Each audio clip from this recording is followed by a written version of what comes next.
नमस्कार, मैं अमन बोरा। आप देख रहे हैं सहारा न्यूज़, खबर आपके काम की। तो आज हम आप पहुंचे हैं महावीर कॉलोनी में गीता भवन में, जहां पे कि रामनिवास राणा जी जो कांग्रेस प्रत्याशी हैं, जनसंपर्क कार्यक्रमों के तहत विभिन्न जगहों पर अपने कार्यक्रम कर रहे हैं। तो आज यहाँ पे पहुंचने वाले हैं। जैसा कि आप देख सकते हैं यहाँ पे भीड़ कितनी जमा हो रखी है। लोगों की भीड़ यहाँ पे बहुत ज्यादा इकट्ठी हो चुकी है। तो युवाओं के साथ हमारे यहाँ बड़े बुजुर्ग भी जो है इकट्ठे हुए हैं। आइए इनसे बातचीत कर लेते हैं। कांग्रेस प्रत्याशी रामनिवास राणा जी के कार्यक्रम में आप पहुंचे हैं। बिल्कुल पहुंचे जी, तो कितना सपोर्ट है राणा जी को आपका? प्रोग्राम हमारा है स्पोर्ट फुल बटा फुल है और 100 की 100 राणा साहब जीतेंगे। इसके अलावा यहाँ कोई जीतने वाला नहीं है। जी, आप जीत का वायदा कर रहे हैं, तो जीत का वायदा तो बीजेपी के जो कमल गुप्ता जी हैं वो भी कर रहे हैं। सबसे घटिया आदमी है। 3 कैंडिडेट हैं बीजेपी के। जी, नंबर 1 कमल गुप्ता, नंबर 2 सरदाना, नंबर 3 सावित्री जिंदल।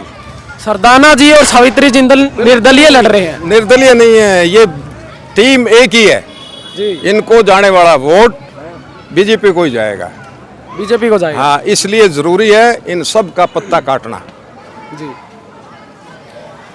तो जो सावित्री जिंदल जी है वो भी बता रही है कि मैं जो है विकास के कार्यों में आगे रहूंगी और विकास के कार्यों को बढ़ावा दूंगी। तो उसके बारे में क्या कहना चाहिए? इसका हस्बैंड रहा जी, इसका लड़का है जी, ये खुद मंत्री रही। जी, आज तक तो हरियाणा का छोड़ो, हिसार का छोड़ो, कहीं का भी इन्होंने कोई काम कराया हो तो बताओ। तो आप ये भी देख सकते हैं जो जिंदल परिवार है वो बहुत ही माननीय परिवार है। उनका बहुत ज्यादा आदर करते हैं। बड़े बाबूजी माननीय परिवार है। वो आम लोगों से उसका क्या ताल्लुक है? आम लोगों से तो उसका ताल्लुक ही नहीं है। तो रामनिवास राणा जी का कैसा ताल्लुक है? आप सारा ही है कि वो आम आदमी है, बगैर किसी मतलब स्वार्थ के उसने सेवा की है। जी, लॉकडाउन में सारे शहर के अंदर उसने खुद अपने पैसों से जी, स्प्रे करवाया है। जी, अब पानी की जरूरत हो, किसी चीज की जरूरत हो, हर वक्त तैयार रहता है। हाँ। और गौतम सरदाना जी के बारे में भी बात बता गौतम सरदाना भी ऐसा ही पार्ट भी है ना।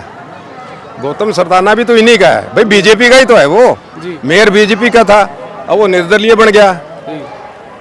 तो वो कहाँ से? वो तो है तो एक ही खाता है इनका सबका। कोई भी आदमी इनमें मतलब वो नहीं है ये जीते वो जीते या वो जीते, तो वोट तो बीजेपी को जा रहा है ना। बीजेपी को वोट देना नहीं है किसी भी कीमत पे। हिसार में आप बता रहे हैं कांग्रेस ठीक है, उसके प्रदेश के बारे में आप क्या कहना चाहिए? प्रदेश में भी पूरे हरियाणा के अंदर इस वक्त केवल कांग्रेस की लहर है। और ये मान के चलो आप ज्यादा से ज्यादा जोर मार के 15 से 20 सीट बीजेपी ले जा सकती है, वो भी हेरा फेरी करके। वैसे नहीं मिलेगी। अगर ये ईवीएम को हटा के आज करे ना, तो मेरा मानना है कि इनको 2 सीट भी नहीं मिले। रामनिवास राणा जी ने ऐसे क्या कार्य किए हैं जिससे आपको लगता है कि वो आम आदमी के बीच में रहते हैं, आम आदमी के कार्य को प्रोत्साहित करेंगे और आगे बढ़ाएंगे? मैंने आपको बताया ना, कभी भी उसको घर जाके आप टोक सकते हो। जिस भी काम के लिए कहूँगे आगे जाएगा, साथ जाएगा। किसी का भरोसा नहीं है। और ये बीजेपी क्या है, तो जहर फैला रही है देश में। किस तरह का? इंसान को इंसान से जुदा करने का जहर है इसके पास। मतलब सीधी सी बात है। कौन कहता है कि मौत के सामान से डर लगता है? जी, कौन कहता है कि मौत के सामान से डर लगता है?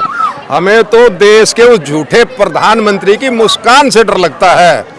जी, और जब जब मित्रों कह के वो आते हैं तो उसके दिल में छुपे शैतान से डर लगता है। और अब तो हद ये हो गई कि इंसान को इंसान से डर लगता है। तो ये जहर है उनका बोया हुआ जो आज काट रहे हैं हम। बताओ कौन सा ऐसा आदमी है? आप ये तो स्टेट हरियाणा है, ये ऐसी स्टेट है कि इसके अंदर भी किसी प्रकार की कोई दिक्कत नहीं आती। आप दूसरी स्टेटों में जाके देखो, आप सफर करके देखो, आपको ये भरोसा नहीं कि आप घर पहुंचोगे कि नहीं पहुंचोगे। कौन आपको किस वक्त कौन मार दे, ये जहर इन्हीं का बोया हुआ है। सुरक्षा को लेकर आप बता रहे हैं, भ्रष्टाचार के बारे में क्या कहना चाहिए? 1 नंबर भ्रष्टाचारी है ये। बताओ जितने भी भ्रष्टाचारी हैं सारे बीजेपी में। तो कांग्रेस में कभी भ्रष्टाचार नहीं हुआ? हुआ होगा, इसमें कोई दो राय नहीं है। लेकिन अब देखो ना, प्रेजेंट को देखो, कांग्रेस तो जाली गई हुई है ना। अब कौन है? अब मोदी है।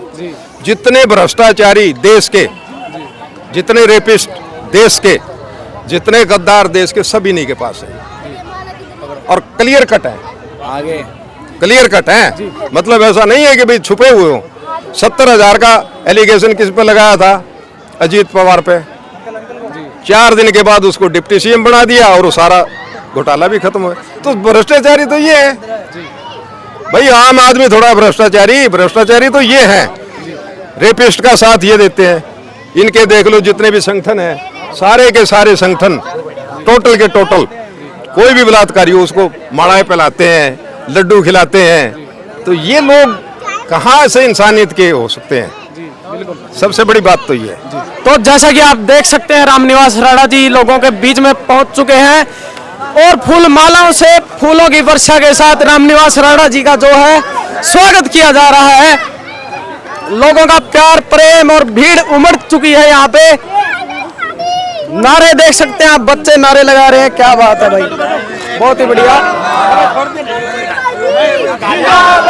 कांग्रेस पार्टी को लेकर नारे देख सकते हैं आप, नारे सुन सकते हैं। लाइव तस्वीरें आपको दिखा रहे हैं। रामनिवास राणा जी जो है महावीर कॉलोनी में गीता भवन में यहाँ पे पार्क में आ चुके हैं। वो सिर्फ होगा तो भाजपा में फेरबदल होगा। कोई भाजपा की ए टीम और बी टीम खड़ी है। ए टीम ए तो कमल गुप्ता खड़ी है, बी टीम सावित्री जिंदल खड़ी है। अगर फेरबदल होगा तो सावित्री जिंदल और कमल गुप्ता में फेरबदल होगा। वो तो दावा करते हैं कि रामनिवास राणा तो तीसरे चौथे नंबर की लड़ाई लड़ रहे हैं, दूसरे पहले नंबर पे तो है ही। वो तो 8 अक्टूबर को उनका पता लग जाएगा। अनका सफाया है हिसार शहर में, इनकी बार सफाया है।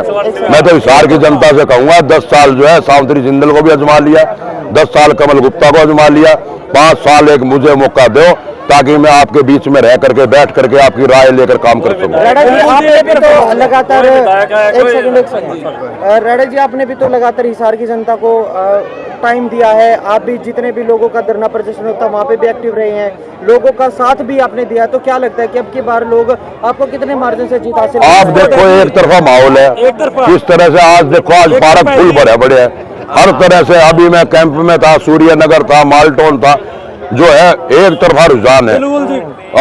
इतना रुझान है जनता का कांग्रेस के प्रति जो है, मैं तो कहूँगा 70 सीट से भी ऊपर जो कांग्रेस की आ रही है और सरकार बढ़ा रही है, भाजपा का सफाया होना तय है। जी बहुत बहुत धन्यवाद। ये नाम लूंगा तो बहुत समय लग जाएगा और आगे प्रोग्राम खातिर बार बार टेलीफोन आने लग रहे हैं। मैं बल्कि सूर्य नगर में 3-4 प्रोग्राम थे, भाई बिहारी लाल गोराना को भेजे हैं। अब घोड़ा फार्म पे, सैनिया मोहल्ला में, महावीर कॉलोनी में 4-5 प्रोग्राम हो रहे हैं। तो मैं आपसे ज्यादा ना बोलते हुए, मैं कल भी इस गली में प्रोग्राम था, परसों भी पार्क में प्रोग्राम था, तो आपके बीच ही रहता हूं। मैं सभी मेरी माताओं बहनों से एक ही अपील करता हूं कि आप जो है एक मौका मुझे दे दो। 10 साल तक जो है आपने सावित्री जिंदल को आजमा कर देख लिया, 10 साल जो है कमल गुप्ता को आजमा करके देख लिया। मैं आपसे एक मौका मांग रहा हूं, एक मौका मुझे आप दो।